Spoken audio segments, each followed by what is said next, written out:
Technology and how it takes us away from art. Did you know that you can learn to auto tune your voice, and no matter how bad your singing is, you can make it perfect? It will take you hours and hours and hours to master the software, and it will take you hours and hours and hours of working to be able to afford to buy the hardware. It is my apprehension that if you spend that same amount of time learning how to sing, you won't need those things. And that's very important because no matter how many little bits of technology you have to make you sound more like other people, because that's all they can do, they can't make you sound more like you. Out of all those bits of technology you have to make you sound more like other people, if the power goes out, you won't be able to use them. If one of them breaks, you won't be able to use it. I knew a guy who had a beautiful pedal box. He had a box. He would take it to his gigs, and it had 9 pedals in it. Each one had exactly the sound he wanted. Each one gave him what he felt was perfect expression of that song that he wanted to sing it or play it, or that sound he wanted to give another song. It fell out of his hands one night on stage, and then when he plugged it in, sparks started happening. Fire hazard. He couldn't play without it. He had to try to hit those and go like this while he was playing. It was terrible because he couldn't do it without the machines. When you specialize in technological things, you lose the things that are not technological about what you are trying to pursue. A modern Navy fighter is the ultimate technological warrior. The ultimate technological warrior.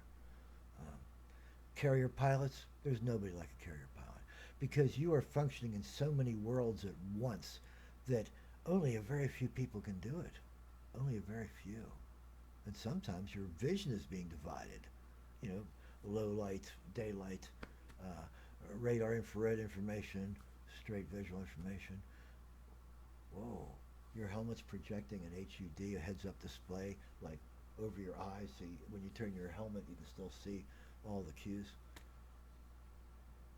And you have to do 1,000 things before you take the plane off. All right, exactly the same every time. And you have to know everything about that airplane and how much it's carrying and where it's balanced, an enormous amount of things.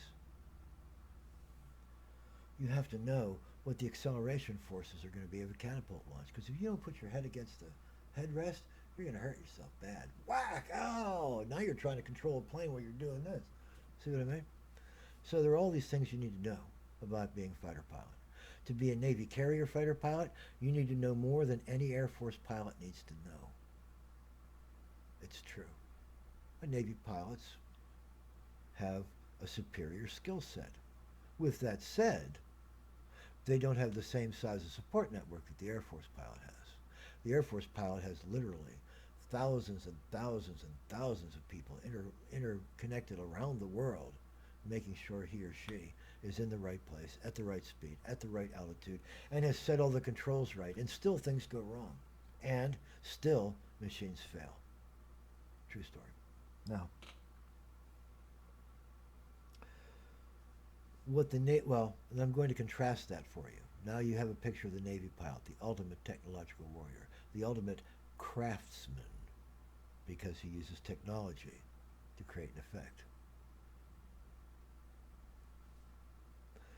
Contrast this to the World War I fighter pilot who's in a string bag, who is in a plane whose structure was so flimsy that almost any strong maneuver would rip a wing off or tear the fabric off a wing. You couldn't dive like you can dive today at Mach 2 and pull out and zoom into the sky 80,000 feet and watch the stars go by. You couldn't do any of that. And you didn't have anybody telling you what to do. And you didn't have anybody double checking you.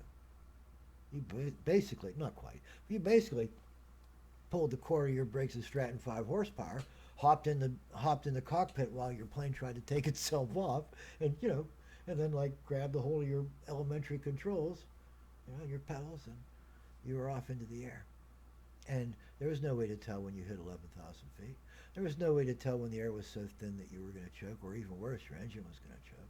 There was no way to do many things, and you had no input from technology except basic inputs that the human body is very good with. Wait, and I don't mean the external ones, I mean the internal ones. The shaking of the plane. Plane's shaking too hard, ease up. Something like that. So, and the World War I pilots innovated, created new things all the time because there were no old things to go with. Flight was new. Powered flight was new. Maneuvering, dogfighting, powered flight was brand new. The airplane had gone a long way since Italians and Austrians had waved at each other as gentlemen, and then one day one guy brought a pistol and started shooting the other guy, and the other guy went like, bloody hell. The next time he brought a rifle. And, so let's look at the difference between the Navy pilot of today, the F-18 pilot, the next-gen pilot, whoever he's going to be. And let's look at that World War I pilot. And the difference is this guy has to improvise all the time just to stay in the air. He has to make up things. He has to learn things that no one knows. This is a virgin territory, this fighter, this pursuit plane they called it in those days. Juking and jiving and spinning. And a guy named Immelman did a loop, and so now they have the Immelman loop. Oh, yeah. Yeah. They even named maneuvers after people. That's how important they were. Yeah. So anyway, today's pilot is not an artist. If he or she does something that's outside of a strictly controlled set of guidelines, that plane will be destroyed. That pilot will be destroyed, or that pilot will then be in very great trouble because he has just lost a $172 million aircraft. Well, are you going to pay for it? Are you going to pay for it?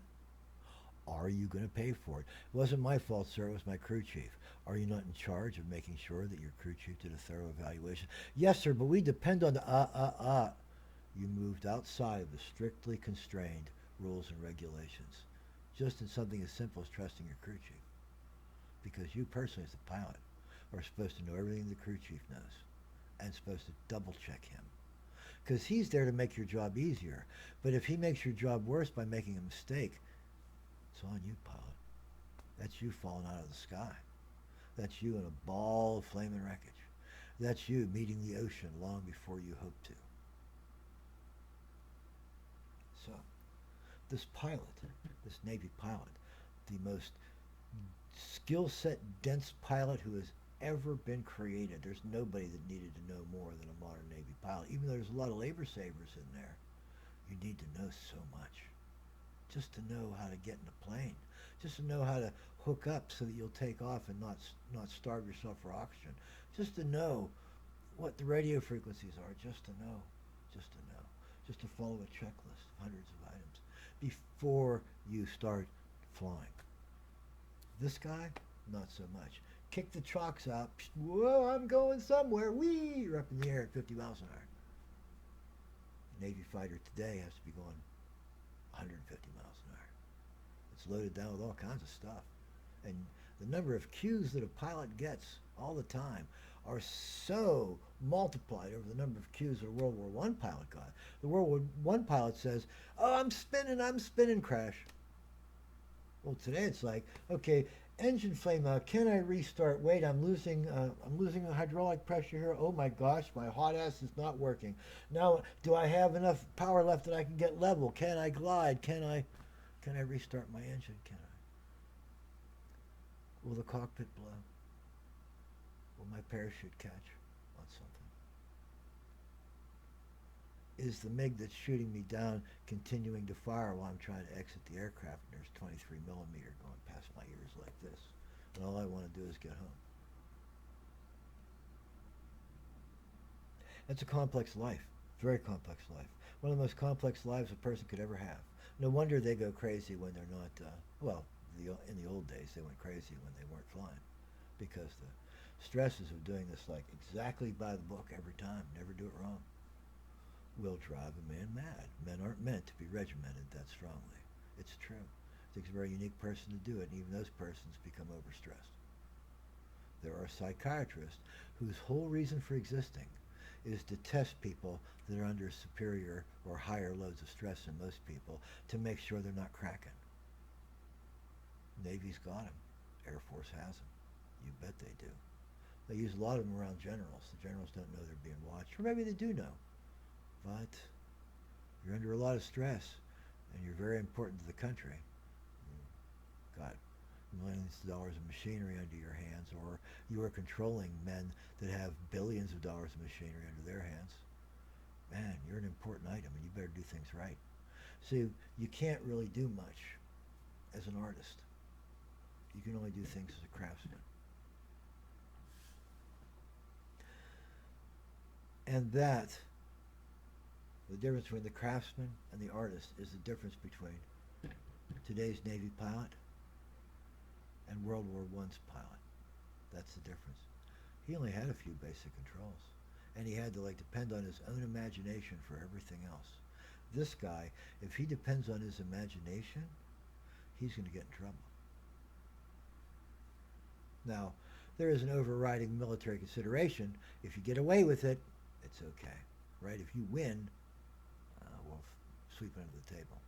Unless somebody who doesn't like you is elevated to high power and takes it into his mind that that's how he's going to make the world a better place if I screw with you.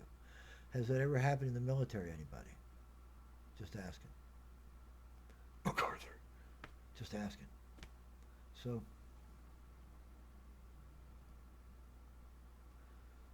a perfect form of either art or craft has to involve both of the poles of this spectrum, both ends of this spectrum, the creative side and the analytical side, the repetitive side, the craft side, the artistic side, the improvisational side versus the crafting side.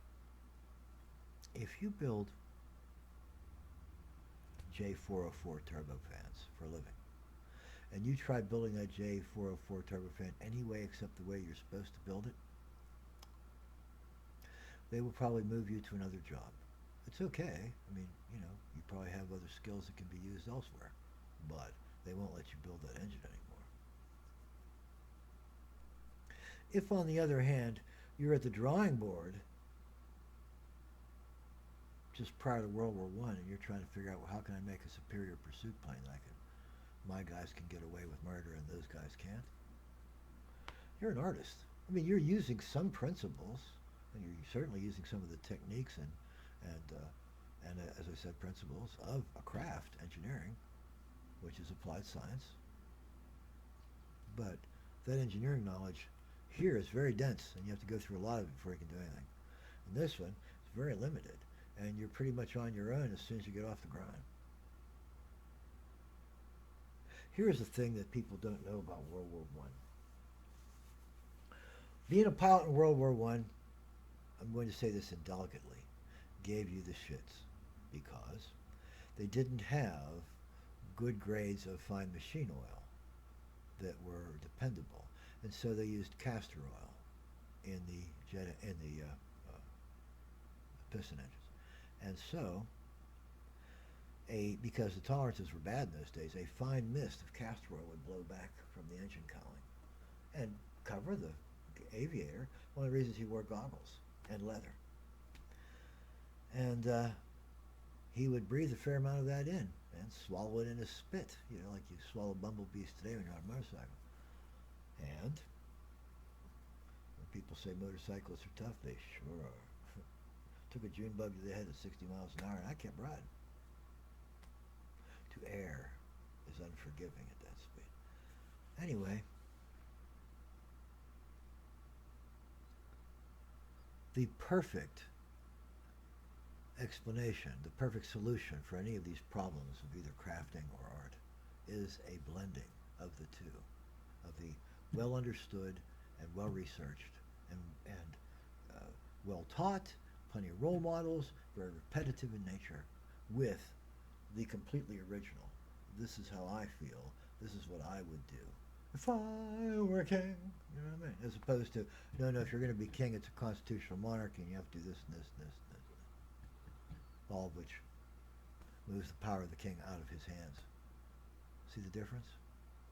Today's fighter pilot only has a very limited amount of things he or she can do, because if he or she does anything else, it throws this vast support network out of whack, and then anything could happen, and probably will. Whereas in World War One, you kick out the chocks, you're going 50 miles an hour, you're already in the air, and okay, there he is, let's spiral up, and we'll start yelling insults at each other. Whoops, he's got a Spandau. And so it is with music. I have played roughly 180 songs at the open mic, at the virtual open mic. 62 weeks now, but say 60 weeks, 3 songs a week. There I am, 180 songs on camera, 3 at a time. And in all that time, I bet I haven't done 12 songs that were written by other people. They're all mine, almost all mine. And I do that because if I don't play my songs, they'll never be heard. I warn you people that like to copy other people's art, you'll never be heard. So anyway,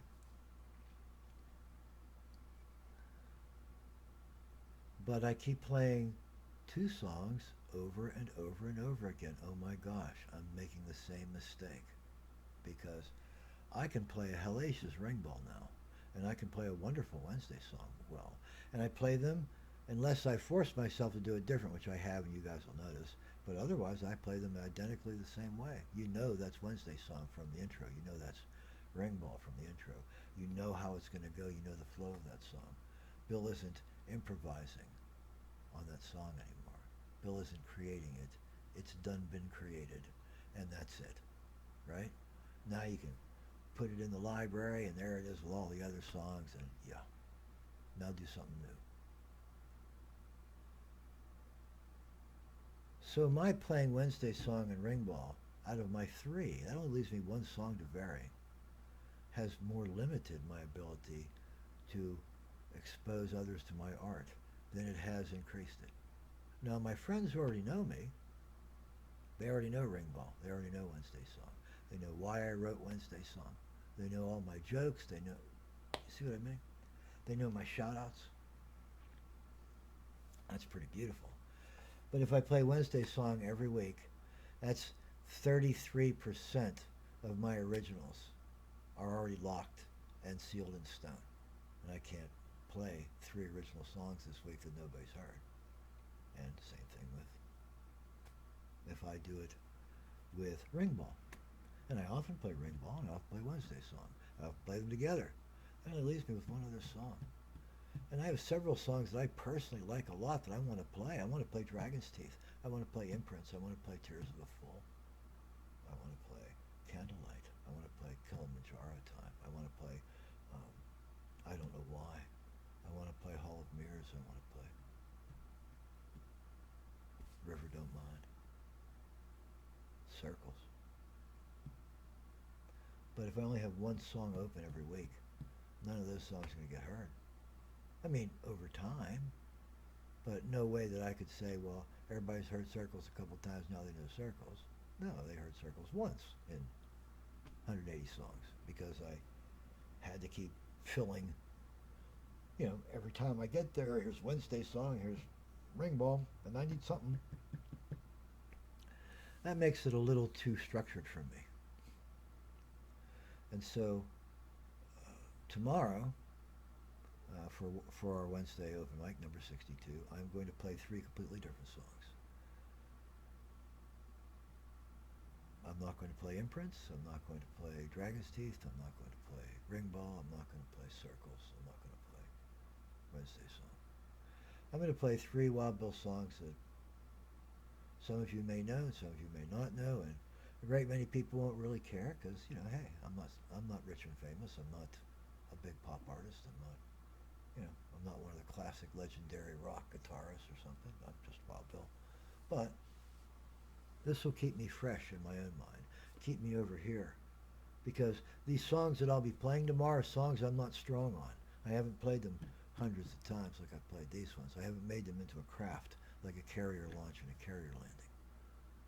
Instead, I'm just going to kick the chocks out and fly those songs and try to get them back to the field after a quick round of combat because I don't know them that well. And so I will be defining them as I play them. Whereas here, these songs are long defined. You know exactly how Ring Ball's going to go. You know exactly how Wednesday Song's going to go. Hey, hey. And that's the difference between doing something as a craft and doing something as an art. When you do it as a craft, you know how it's going to turn out, and if it doesn't, you get mad at yourself. When you do it as an art, almost anything could happen. I used to sit down to draw, and I would start with, as my middle sister said, you just start with a hand, Bill.